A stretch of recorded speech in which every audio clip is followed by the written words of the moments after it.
estamos? Bueno, espero que haya sido clara la presentación anterior y si no fue clara, qué lástima. Bueno, si no fue clara, algunas preguntas, por supuesto, las vamos a hacer o las dudas que haya las vamos a manejar a través de correos electrónicos. Estoy en disponibilidad para lo que ustedes necesiten y vamos a cerrar el círculo de la enfermedad hemolítica perinatal. Ya vimos qué le pasaba a la gestante, cómo la estudiábamos, qué pasábamos con las gestantes que estaban sensibilizadas, cómo hacíamos el tratamiento prenatal. Y ahora vamos a ocuparnos del neonato. Se ha producido el parto, tenemos un neonato. Entonces, ¿qué estudios inmunohematológicos le vamos a hacer? Bueno, miren, la muestra para poder estudiar a un neonato es: primera opción, sangre de cordón. La segunda opción, sangre de cordón. Y la tercera opción, sangre de cordón. No sé si fui claro. A ver, y ustedes me van a decir, ¿qué le pasa a este señor que se empecinó con la sangre de cordón? Bueno, la sangre de cordón me gusta porque en realidad yo voy a tomar del cordón umbilical una muy buena muestra de sangre.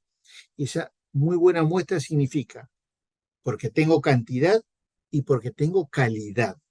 ¿Qué significa que tengo calidad? En esa, en esa pequeña fracción de sangre de cordón tengo una alta concentración de anticuerpos maternos, ¿sí? En cambio, si yo le tomo una muestra de sangre periférica, es muy probable que la concentración de sangre periférica al feto, o al neonato, perdón, es muy posible que esos anticuerpos estén diluidos en la circulación.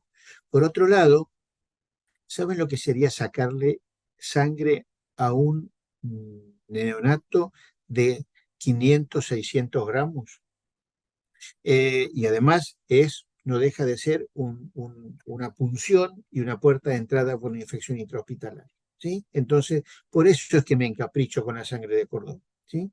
Y otra cosa por la cual me encapricho, esa muestra tiene que ser procesada y estudiada dentro de las 6 horas de producido el parto, porque después durante ese tiempo o después, los anticuerpos maternos que estaban en ese cordón hemolizaron a los glóbulos rojos este, fetales, y entonces es muy posible que no tengamos unos muy buenos resultados. Fundamentalmente la prueba de Coombs directa.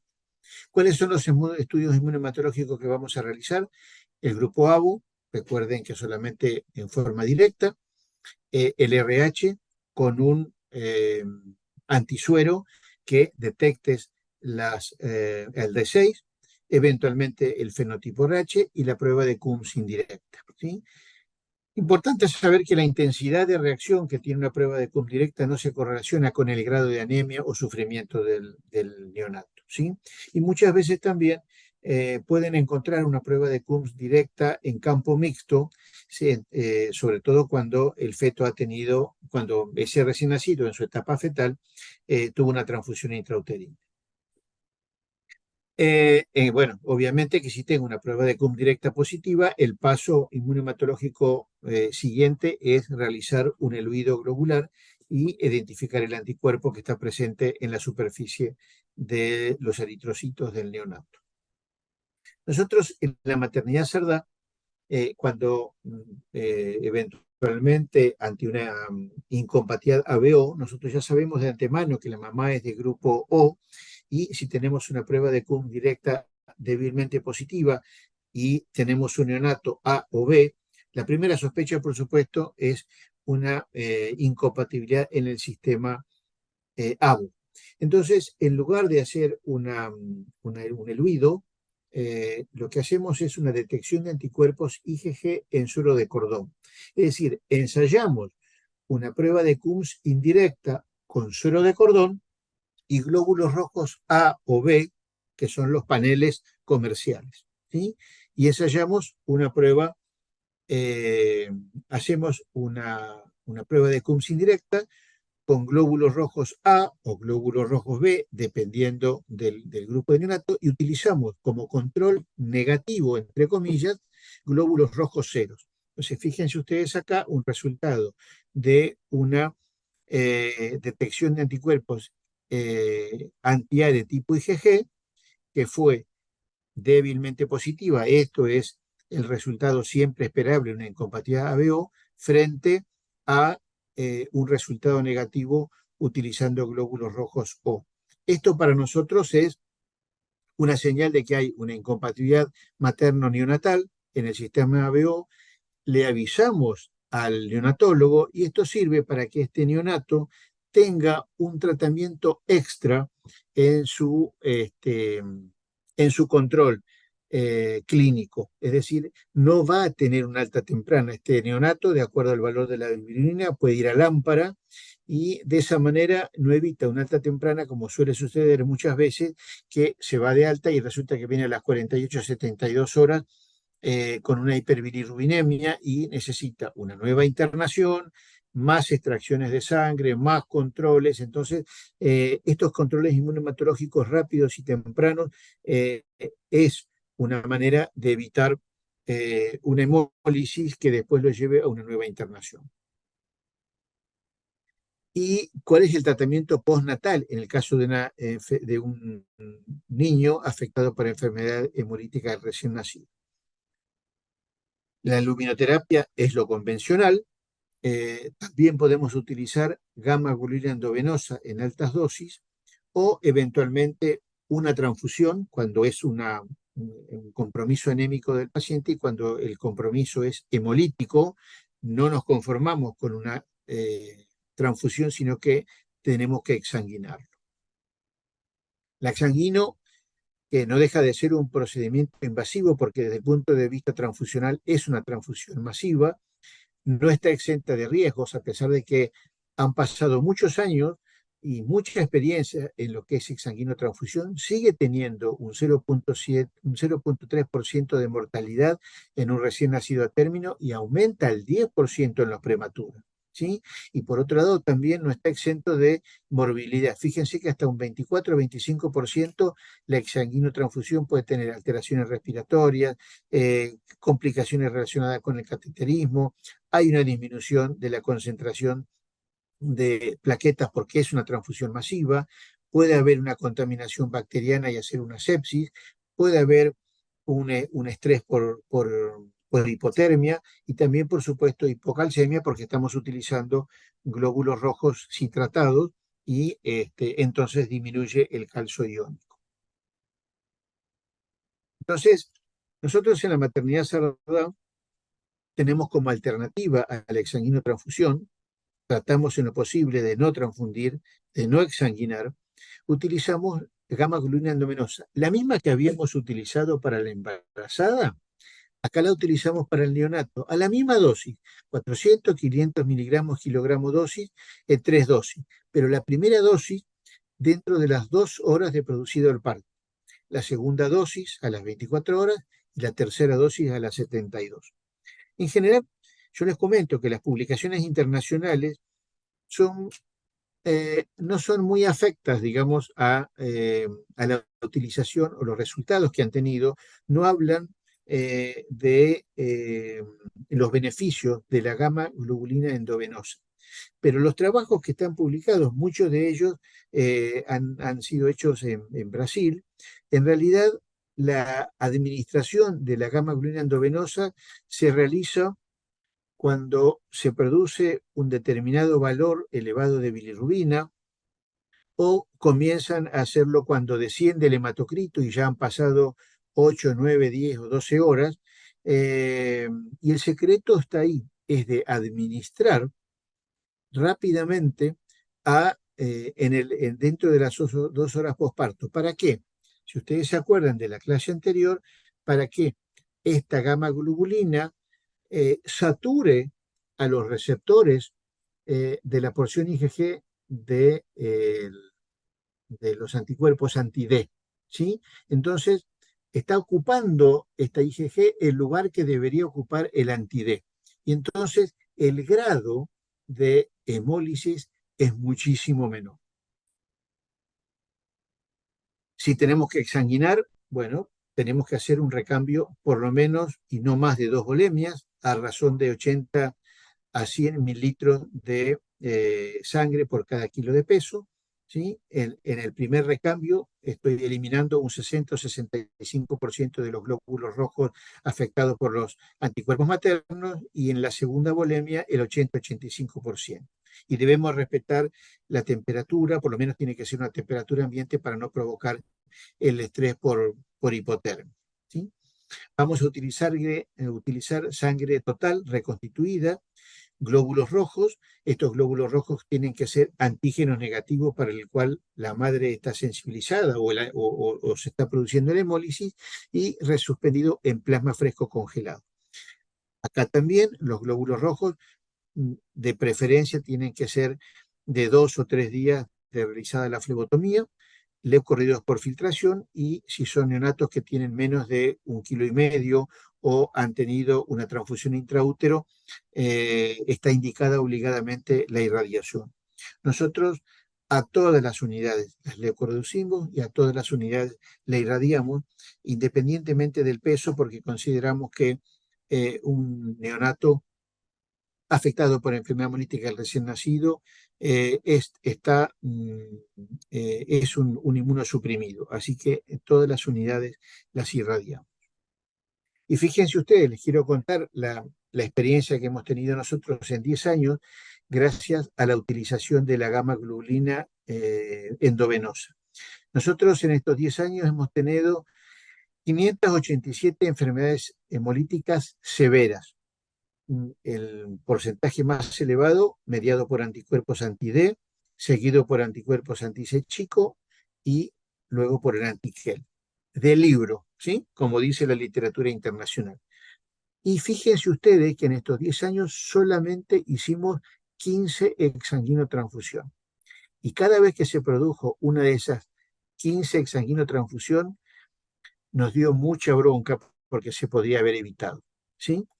Fíjense, en 8 casos es porque el neonatólogo no consideró que había que administrar gamma globulina endovenosa porque no está científicamente comprobado, ¿sí? En 5 se administró la gamma globulina, pero ahí se fue después de las 12 horas de producido el nacimiento, ¿sí? El otro caso fue porque hubo error en la determinación de la bilirrubina, habían cambiado el equipo para detectar bilirrubina, sacaron mal el cálculo y lamentablemente parecía un valor normal y resulta que hubo un ritmo de ascenso muy importante y lamentablemente se tuvo que exsanguinar.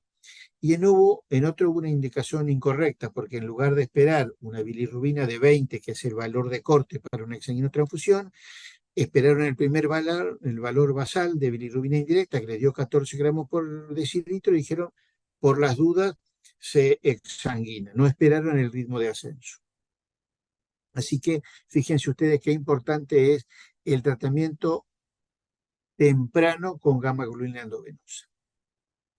Y entonces vamos ya a hablar, ya hicimos el tratamiento en la embarazada, ya hicimos el tratamiento en el niño afectado, pero sepamos que podemos prevenir la enfermedad hemolítica.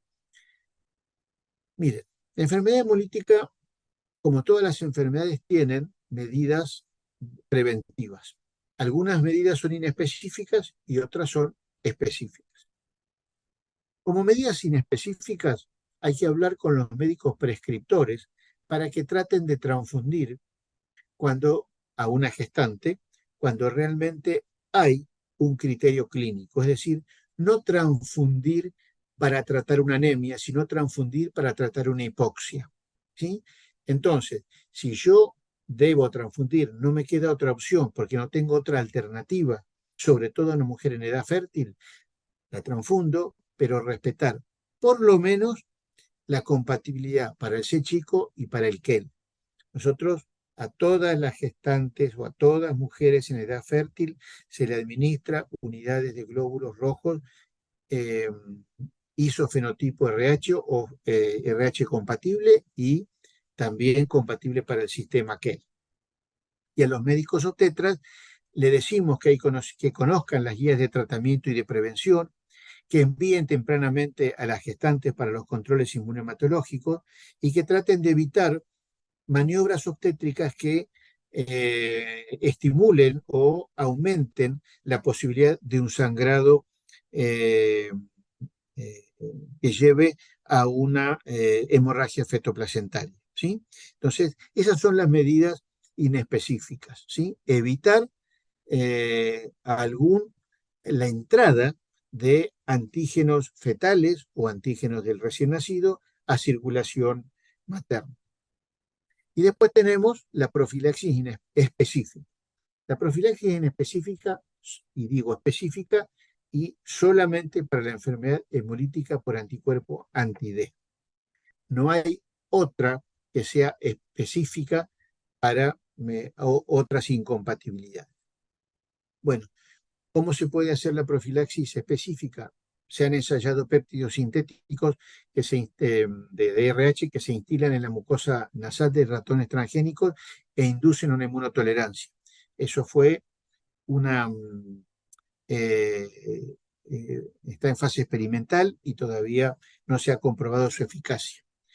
La otra posibilidad es la utilización de anticuerpos monoclonales, pero no tienen la eficacia que tiene la inmunoglobulina obtenida de donantes de sangre. O sea, la inmunoglobulina hiperinmune anti-D de origen policlonal, que se obtiene de gestantes hipersensibilizadas o también de donantes de sangre varones RH negativos que se los sensibilizan y se obtiene plasma por aféresis, y de ahí se obtiene la gamma-globulina hiperinmune anti-D. ¿Cuáles son los mecanismos de acción?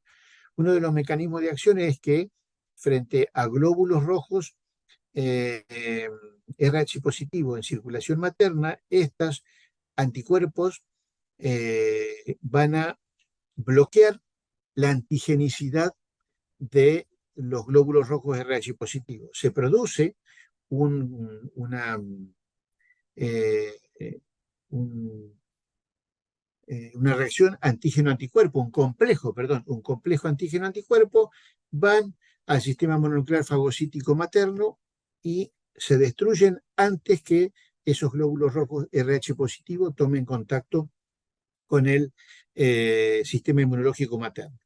Por otro lado, también hay un cierto grado de inmunosupresión, porque se ha visto que los glóbulos rojos RH positivos que están recubiertos por estos anti-D pasivos se pueden unir a receptores para la porción FC en los linfocitos B y pueden enviar señales estimulatorias de sensibilización. Pero por otro lado también se pueden adherir a receptores con acción inhibitoria del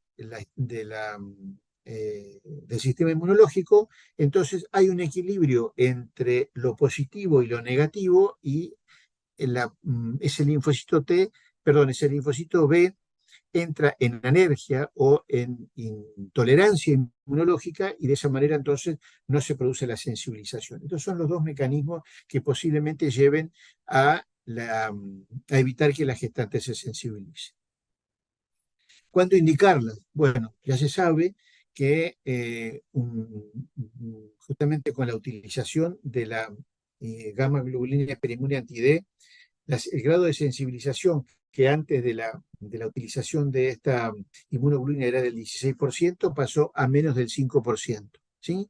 Y también es importante saber que en general cuando se hace la inmunoprofilaxis en el periodo, en el tercer trimestre, no previene la sensibilización posparto. Por lo tanto, está indicada una inmunoprofilaxis entre la semana 28 y 32 y otra dentro de las 72 horas posparto. Cuando la administramos en una mujer RH negativo, no sensibilizada, que ha tenido un niño RH positivo o D6 positivo con cum directa negativo. Se administra por vía intramuscular o por vía endovenosa, entre 250 y 330 microgramos, y esta dosis es capaz de neutralizar la capacidad sensibilizante de 30 centímetros cúbicos de sangre o 15 centímetros cúbicos de glóbulos rojos, eh, y lo óptimo sería hacer una cuantificación de la hemorragia feto-materna para ver si una dosis es suficiente para evitar la sensibilización. Nosotros, en la maternidad Sardá, una vez que administramos la gamma-globulina hiperinmune anti-D, la citamos a la paciente para saber si hemos hecho una inmunoprofilaxis correcta. Entonces, ensayamos una detección de anticuerpos irregulares con los paneles detectores, el 1 y el 2. Si el resultado es negativo, eh, significa que no hay anticuerpos anti-D pasivo. Entonces, hacemos una segunda dosis de gamma-globulina hiperinmune anti-D. Ahora, si el resultado es positivo, ensayamos una prueba de Coombs indirecta frente a glóbulos rojos R chico, R chico, R', R chico y R segunda, R chico. Es decir, que tengan antígeno C grande y que tengan E grande. Si el resultado es negativo, nosotros sabemos que ese resultado positivo es porque le administramos la gamma-globulina hiperinmune anti-D, ¿sí? Por el anti-D pasivo. Ahora, si el resultado es positivo y no es un anti-D, debemos hacer un panel identificador por la posibilidad de que haya otro anticuerpos en circulación. Fíjense ustedes, frente a este control que nosotros hacemos post-profilaxis, nos ha dado que un 7.22% de nuestras gestantes no se sensibilizaron pasivamente con la administración de la gamma globulina. ¿Cuáles fueron los motivos? Bueno, hoy son varios los motivos. Uno parece ser, por ejemplo, si se administra por vía intramuscular en glúteo, no tiene una buena absorción. Por eso se recomienda que la administración de la gamma globulina se haga intramuscular en el deltoides. Por otro lado, también se ha visto que gestantes que tienen más de 80 o 90 kilos también tienen un metabolismo aumentado de las inmunoglobulinas y parece ser que se produce una rápida catabolización de esa gamma globulina hiperinmune anti-D o no le es suficiente y por eso la detección de anticuerpos es negativa y necesita una segunda dosis. Y por supuesto, hacemos una detección de anticuerpos irregulares y en general este es el patrón que nosotros encontramos en una gestante que recibió una gamma globulina hiperinmune anti-D. La detección de anticuerpos irregulares es positiva, pero cuando hacemos la titulación, el título de anticuerpos no es mayor a 1 en 4. Y además rápidamente disminuye el patrón de reacción. Rápidamente comienza con unas 3 cruces y rápidamente disminuye la intensidad de la reacción. Esto es el patrón característico de un anticuerpo anti-D pasivo frente a un anticuerpo anti-D inmune donde el grado el valor del título es más elevado. Bien, y ya para ir terminando, por supuesto, nos queda para completar el mecanismo o la eficacia del mecanismo preventivo, nuestras normas técnicas también indican que en el momento del parto, una mujer RH negativo que no está sensibilizada y que tuvo un hijo RH positivo, debemos tomar una muestra de sangre y ensayar una técnica para evaluar qué porcentaje de glóbulos rojos fetales están en circulación materna y evaluar si con una sola dosis de gamma globulina hiperinmune anti-D fue suficiente para protegerla de la sensibilización, ¿sí? Entonces hacemos una cuantificación por la técnica de Kleehauer-Betke, que es muy fácil de hacer, pero tenemos nuestro secretito. Nosotros hemos visto que si nosotros procesamos a la muestra, o sea, ni bien se produce el parto, tomamos la muestra y hacemos la cuantificación de la hemorragia feto-materna, ¿sí? Dentro de las 2 o 3 horas posparto, ¿sí? No es que, o sea, y ya me van a decir, bueno, ¿a vos te parece que yo voy a hacer una un Kleighauer a las 2 de la mañana? No, no la técnica completa, pero sí hago el extendido, ¿sí? Y lo dejo para que en el horario que corresponda, los técnicos de planta hacen la coloración y la cuantificación. Nosotros hemos visto que cuando procesamos la muestra, o mejor dicho, cuando hacemos la cuantificación dentro de las 2 horas postparto, encontramos mayor porcentaje de células fetales RH positivos en circulación materna y a veces algunas pacientes necesitaron una segunda dosis frente a otras muestras que la hicimos en paralelo. Esa misma muestra la procesamos a las 6 o 8 horas y veíamos que el porcentaje de glóbulos rojos fetales RH positivo era menor. Entonces, para concluir, ¿a dónde estamos parados frente a la enfermedad hemolítica perinatal? Sabemos que la enfermedad hemolítica por anti-D sigue siendo de una incidencia importante a pesar de que existe la inmunoprofilaxis, que hay normas preventivas para el cumplimiento de la inmunoprofilaxis, pero a veces son poco claras o se cumplen parcialmente. Hay un desconocimiento de profesionales sobre el control inmunohematológico perinatal y también sobre la inmunoprofilaxis. Lamentablemente, debemos decir que muchos controles inmunohematológicos se hacen en laboratorios que no tienen experiencia en justamente en inmunohematología en general y en particular en la inmunohematología materno-neonatal, y entonces los resultados no son fidedignos. Y también saber que hay guías de control y prevención nacionales o internacionales, que todas son coincidentes, ¿sí? Tanto para el tratamiento eh, clínico como para los controles inmunohematológicos. Entonces, lo que sí es importante recordar que la prevención de la sensibilización tiene un costo mucho menor al que representa el tratamiento pre y postnatal de una gestante sensibilizada o de un feto o un neonato afectado por enfermedad hemolítica del recién nacido. Y los costos, no hablemos de los costos eh, psicológicos de la gestante, porque la gestante es una paciente que no tiene ninguna sintomatología, pero sabe que tiene en su vientre un feto que puede no llegar a nacer. Muchas gracias por su atención.